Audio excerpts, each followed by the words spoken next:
ଯୁଗକୁ ଯୁଗ ଏହି ମୋତେ ପରମାନନ୍ଦ ଏ ଜଗତେ। ପରମଶାସ୍ତ୍ର ଭାଗବତ ଅତିବଡ଼ି ଜଗନ୍ନାଥ ଦାସ କହିଲେ, ଯୁଗକୁ ଯୁଗ ଏହି ମତେ। କେଉଁ ମତେ ଆଜ୍ଞା? ନା ଯୁଗ ପରିବର୍ତ୍ତନ ହଉଛି। ସତ୍ୟ, ତ୍ରେତୟା, ଦ୍ୱାପର, କଳି, ଇଏ ହେଲା ଚାରି ଯୁଗ। ଏହି ଚାରି ଯୁଗରେ କେଉଁ ତିନି ଅକ୍ଷର ପାଇଁ କଳି ଲାଗିଥିଲା? ଆପଣ ମାନେ ଦେଖନ୍ତୁ, ସତ୍ୟ ଯୁଗରେ ଯେଉଁ ତିନି ଅକ୍ଷର ପାଇଁ କଳି ଲାଗିଥିଲା, ତ୍ରେତୟା ଯୁଗରେ ସେଇ ତିନି ଅକ୍ଷର ପାଇଁ କଳି ଲାଗିଲା। ଦ୍ୱାପର ଯୁଗରେ ଯେଉଁ ତିନି ଅକ୍ଷର ପାଇଁ କଳି ଲାଗିଲା, କଳି ଯୁଗରେ ସେଇ ତିନି ଅକ୍ଷର ପାଇଁ କଳି ଲାଗିଲା। ତେଣୁ ସେଇ ତିନି ଅକ୍ଷର କଣ, କାହିଁକି କଳି ଲାଗିଥିଲା, ଇଏ ସମ୍ପର୍କରେ ଆଜି ଆମେ ପୁରାଣର କଥା ଆଲୋଚନା କରିବା। ତେବେ ମୋର ଦର୍ଶକ ବନ୍ଧୁ ମାନଙ୍କୁ ଅନୁରୋଧ, ଏହି ଭିଡିଓଟି ଧ୍ୟାନ ସହକାରେ ଶ୍ରବଣ କରନ୍ତୁ। ଇଏ ହେଉଛି ସତ୍ୟ ଯୁଗର କଥା। ଯୁଗ ପ୍ରାରବ୍ଧରେ ସୃଷ୍ଟି ହେଲା ସତ୍ୟ ଯୁଗ। ସତ୍ୟରୁ କଣ ସୃଷ୍ଟି ହୁଏ? ନା ସତ୍ୟରୁ ଧର୍ମ ସୃଷ୍ଟି ହୁଏ। ଧର୍ମରୁ ଚନ୍ଦ୍ର ସୂର୍ଯ୍ୟ ଆତଜାତ ହୁଅନ୍ତି। ଆମର ଶାସ୍ତ୍ରରେ ଅଛି, ସତ୍ୟମେବ ଜୟତେ। ଧର୍ମର ସବୁବେଳେ ପାଇଁ ଜୟ ହୁଏ, ଆଉ ଅଧର୍ମର ପରାଜୟ ହୁଏ। ସେହି ସତ୍ୟ ଯୁଗରେ ଦୁଇ ଜଣ ନାରୀ ଥିଲେ। ସେ ନାରୀ କିଏ? ନା କଶ୍ୟପ ଋଷିଙ୍କର ସ୍ତ୍ରୀ। ଜଣକ ନାମ ଦିତି, ଆଉ ଅନ୍ୟ ଜଣକ ନାମ ହେଉଛି ଅଦିତି। ଦିତି ଅଦିତି ଇଏ ଦୁଇ ଜଣ ଦୁଇ ଭଉଣୀ ଥିଲେ। ତେବେ ଦିତିଙ୍କ ଗର୍ଭରୁ ଦୈତ୍ୟ ବଂଶ ସୃଷ୍ଟି ହେଲେ, ଅର୍ଥାତ ରାକ୍ଷସ ବଂଶ ଜନ୍ମ ନେଲେ। ଅଦିତିଙ୍କ ଗର୍ଭରୁ ଆଦିତ୍ୟ ବଂଶ ଅର୍ଥାତ ଦେବତା ବଂଶ ସୃଷ୍ଟି ହେଲେ। ତେଣୁ ଯେଉଁ ରାକ୍ଷସ ବଂଶ ସୃଷ୍ଟି ହେଲା, ସେଇ ରାକ୍ଷସଙ୍କ ମଧ୍ୟରୁ ସମ୍ରାଟ ଥିଲେ ମହାଶକ୍ତିଶାଳୀ ବଳି। ସେଇ ବଳିଙ୍କୁ ତିନିପୁରର ଲୋକ ଡରୁଥିଲେ, ଏମିତିକି ଦେବତା ମାନେ ମଧ୍ୟ ଭୟ କରୁଥିଲେ। ସେହି ବଳି ଅତ୍ୟଧିକ ଦାନ ଧ୍ୟାନ କରୁଥିଲେ। ଯିଏ ତାଙ୍କ ପାଖକୁ ଦାନ ପାଇଁ ଆସେ, ସେ କେବେ ହେଲେ ଶୂନ୍ୟ ହସ୍ତରେ ଫେରି ଯାଉନଥିଲେ। ତେବେ ବଳି କାହିଁକି ଦାନ ଦେଉଥିଲେ? ତାଙ୍କର ଇଚ୍ଛା ଥିଲା ସ୍ୱର୍ଗରେ ବୈକୁଣ୍ଠପୁର ପାଇବା ପାଇଁ। ଏଇଥିପାଇଁ ସେ ଦାନ ଦେଉଥିଲେ। ସେ ଏତେ ପରିମାଣର ଦାନ ଦେଲେ ଯେ ସ୍ୱର୍ଗରେ ଇନ୍ଦ୍ର ଭୟଭୀତ ହେଇଗଲେ।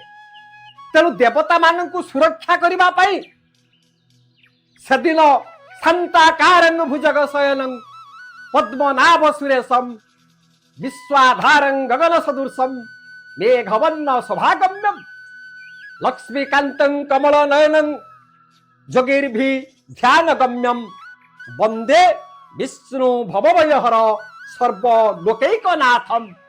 ସର୍ବଲୋକରେ ଯିଏ ଆଧାରିତ, ଅନନ୍ତ ଶଯ୍ୟାରେ ଯିଏ ଶୟନ କରନ୍ତି ଭଗବାନ ବିଷ୍ଣୁ, ସେଦିନ ବାମନ ରୂପକୁ ଧାରଣ କରି ବଳି ପାଖରେ ଉପସ୍ଥିତ ହେଲେ ଏବଂ ବଳିକୁ ତିନିବାର ସତ୍ୟ କରାଇଲେ। ବଳି ଯେତେବେଳେ ତିନିବାର ସତ୍ୟ କରିଛନ୍ତି, ବାମନ କହିଲେ, କଣ କହିଲେ ଆଜ୍ଞା? ନା ହେ ବଳି, ମତେ ତମେ ତିନି ପାଦ ଭୂମି ଦିଅ। ମହାଶକ୍ତିଶାଳୀ ଯୋଦ୍ଧା ବଳି ଚିନ୍ତା କଲେ, ଆରେ ଇଏ ବ୍ରାହ୍ମଣର ତ ଦୁଇଟି ପାଦ, ଇଏ ଟିକିଏ ଟିକିଏ ପାଦର ଇଏ କେତେ ଭୂମି ଦାନ ନବ? ତେଣୁ କଥାଟା ତାଙ୍କୁ ହାସ୍ୟାସ୍ପଦ ଭଳି ଲାଗିଲା ବଳି। ବଳି କହିଲେ, ତେବେ ମୁଁ ତିନି ପାଦ ଭୂମି ଆପଣଙ୍କୁ ଦାନ ଦେବି। ଏକଥାକୁ ଶୁଣି ସ୍ୱୟଂ ପ୍ରଭୁ ବାମନ ପ୍ରଥମେ ସ୍ୱର୍ଗପୁରକୁ ଗୋଟିଏ ପାଦ ବଢାଇଲେ। କହିଲେ, ଏ ସ୍ୱର୍ଗପୁର ମୁଁ ଦାନ ନେଉଛି। ଆଉ ଗୋଟିଏ ପାଦ ମର୍ତ୍ତ୍ୟପୁରକୁ ବଢାଇଲେ। କହିଲେ, ମୁଁ ମଧ୍ୟ ମର୍ତ୍ତ୍ୟପୁରକୁ ଦାନ ନେଉଛି, ଭୂମି ଦାନ। ସ୍ୱର୍ଗ ମର୍ତ୍ତ୍ୟ ଦଖଲ କରି ସାରିଲା ପରେ ବାମନ କହିଲେ, ହେ ଶ୍ରେଷ୍ଠ ବଳି, ଆଉ ଗୋଟିଏ ଦାନ ମୋର ରହିଲା। ମୁଁ ତିନି ପାଦ ଭୂମି ଆପଣଙ୍କୁ ମାଗିଛି, ଦୁଇ ପାଦ ମୁଁ ନେଲି, ଆଉ ଗୋଟିଏ ପାଦ ମତେ ଆପଣ ଦିଅନ୍ତୁ। ବଳି କହିଲେ, ହେ ବ୍ରାହ୍ମଣ, ଆପଣଙ୍କର ତ ଦିଟା ପାଦ, आउ तृतीय पाद कहीं जे मु आपन को दान देबी एक कथा को सुनी बामन आज्ञा ताको नाभि चक्रु तृतीय पाद बाहर कले एवं बलि मस्तक ऊपर रखिले ताकू पातालपुर को चापी देले पातालपुर रे प्रभुंकर गोटे पाद पड़गला तेणु स्वर्ग मर्त्य पाताल यही तीन पुर रे तीन पाद भूमि मागिले आमर बामन बलि जो पातालपुर रे रहिला से पातालपुर होची रसातल सप्त पाताल आमर अच्छी आज्ञा अतल वितल सुतल तलातल एमती कि सप्त पाताल अच्छी पाताल जो सरी पाताल शेष भाग में रसातल अच्छी से रसातल भितर बलि रहिले कौन आज्ञा बुझुंट बलि जिते बड़े पातालपुर राजूति कले सी जहा इच्छा करथिले बामन तांकर मनभीष्ट पूरण कले बलिर गढ़ बलिर सिंहासन स्वर्गपुर मध्य समान हब नाही तेणु बलि राजूति करुछंती बलि पातालपुर को पशिवा ठारू तांकर सैन्य माने सब दुर्बल हो पड़िले बलि भय रे आउ केही किछि करि पारिले नाही तांकर सैन्य माने जतबेले दुर्बल हो पड़िछंती देवता माने उत्तेजना हेले देवता आउ असुर मानक मध्यरे कलह सृष्टि हला मु आपण मानकु कहिथिली तीन अक्षर रे कली सृष्टि हेछि बामन हेउछंती बामन ठाकुर हेउछंती तीन अक्षर से भूमि मागिथिले तीन पाद भूमि तेनु सही तीन पाद हला तीन अक्षर तेनु सही तीन पाद भूमि रे कलह सृष्टि हला देवता असुर मानक मध्यरे द्वंद्व लागिला ये हूँ आपणकर सत्य जुगर कथा सत्य पर आसुची त्रेतया युग यही त्रेतया जुगरे उर्मिलांकर स्वामी लक्ष्मण से दिन पंचवटी बनरे सीतांक कुड़िया आगे तीनोटी गार काटी आज्ञा आपणकर वाल्मीकि रामायण प्रमाण दियंती लक्ष्मण तीनटा रेखा काटी लक्ष्मण रेखा बोली कहा जाए कपिल रामायण प्रमाण दियंती से रेखा तीनोटी होची बलय रेखा आउ अन्यान्य पुराण प्रमाण दौरान से त्रिभुजाकार काटी तेणु विभिन्न मुनि आज्ञा विभिन्न मतवाद रही तेणु लक्ष्मण जिते तीन गार काटिले कहीं काटी ना सीता को कुड़िया भितर सुरक्षा देवाई काटी लक्ष्मण चलीगले भाई पछे पछे एणे लंकाधिपति रावण गोटे बाबाजी रूप को धोला ब्राह्मण रूप को धारण करी से पत्र कुड़िया पाखरे पहुंचे एवं भिक्षांग दे बोली त्रयबार उच्चारण कले रावण आज्ञा से गार को आउ डेहिले नाही कहीं डेहिलेनी आज्ञा से गार महात्म्य कौन अच्छी ना विश्रवांकर पुओ रावण से जानी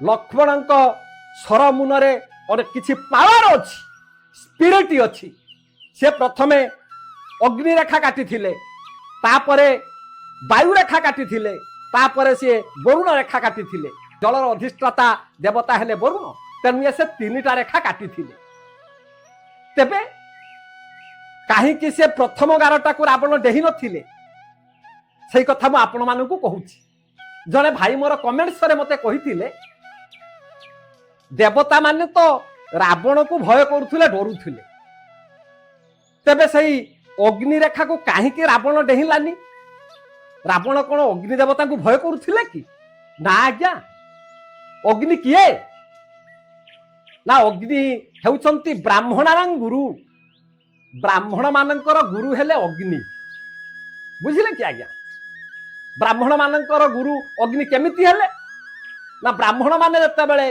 अग्नि रे घृताहुति दियंती मंत्र उच्चारण करंती देवता माने मंत्राधीरस्तु देवता देवता माने संतुष्ट हुअंती तेणु ब्राह्मण को मध्य देवता बोली कहा जाए भागवत रे अति बड़ी जगन्नाथ दास कौन कहते गोटे सुंदर पदटी गाँव गोरु ब्राह्मण पिता माता ये सभी आम रो देवता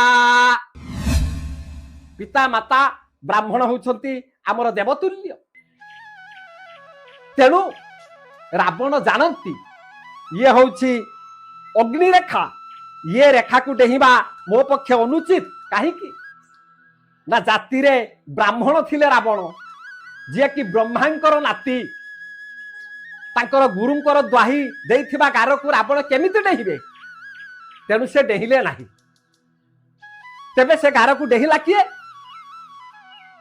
ना पृथ्वी झियो पार्थिवी सती शिरोमणि सीता से गार को डेही पड़ी सीता जब से गार को डेही गले रावण पुष्पक विमान रे बसाई लंकापुर रे नहीं अशोक वन रे से रखिला